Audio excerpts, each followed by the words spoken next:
In that day, there will prove to be 5 cities in the land of Egypt, speaking the language of Canaan and swearing to Jehovah of armies. The city of tearing down will one city be called. Isaiah 19, verse 18. Why just say 5 cities? I thought that was quite literal. Then I remember that numbers mean something. They give them application and significance. So I looked up the number 5 and what does it mean in ancient Egypt. It means, it has to do with the afterlife. It was a very significant number because the Egyptians did believe in the afterlife. Many people do and still do.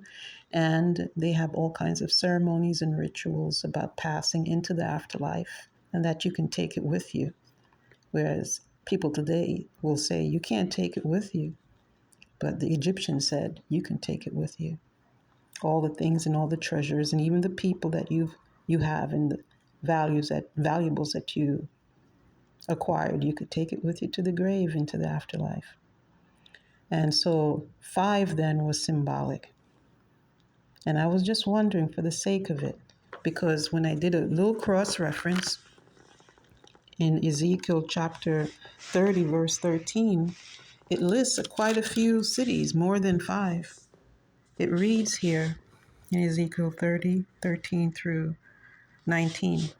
This is what the sovereign Lord Jehovah has said. I will also destroy the dungy idols and cause the valueless gods to cease out of Noph. That's 1.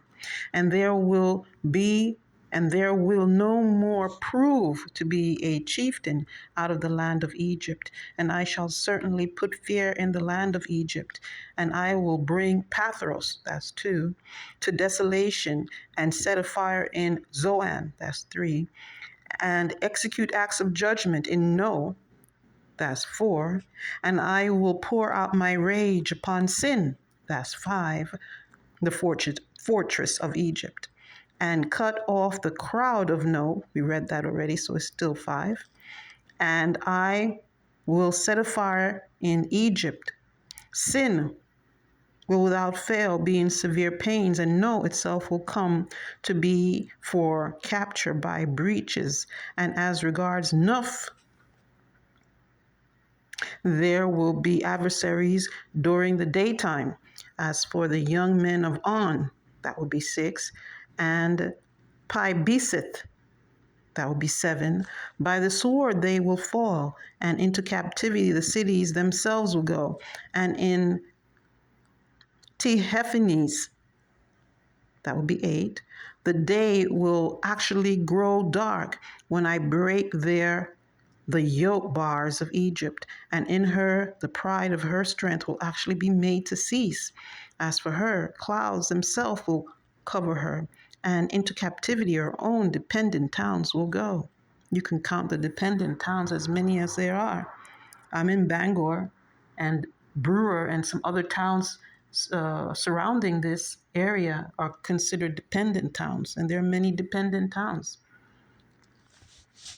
So as for her, clouds themselves will cover her, and into captivity her own dependent towns will go, and I will execute acts of judgment in Egypt, and they will have to know that I am Jehovah. This is very interesting because 5 is significant, but it is not indicative of the actual number of cities that the Canaanites occupied. And it's interesting to know that Sin would be for the Sinites. And the Sinites, the researchers today are saying, was an Oriental. Where did the Asians come from? And they point to Sin, Father Sin, as one of the patriarchs of the Sinites. So were the Oriental people in Egypt? Certainly, even had that city named after Father Sin. So it's interesting. The Canaanites had full occupation and even rulership in Egypt. They were called the Hyksos people at that time.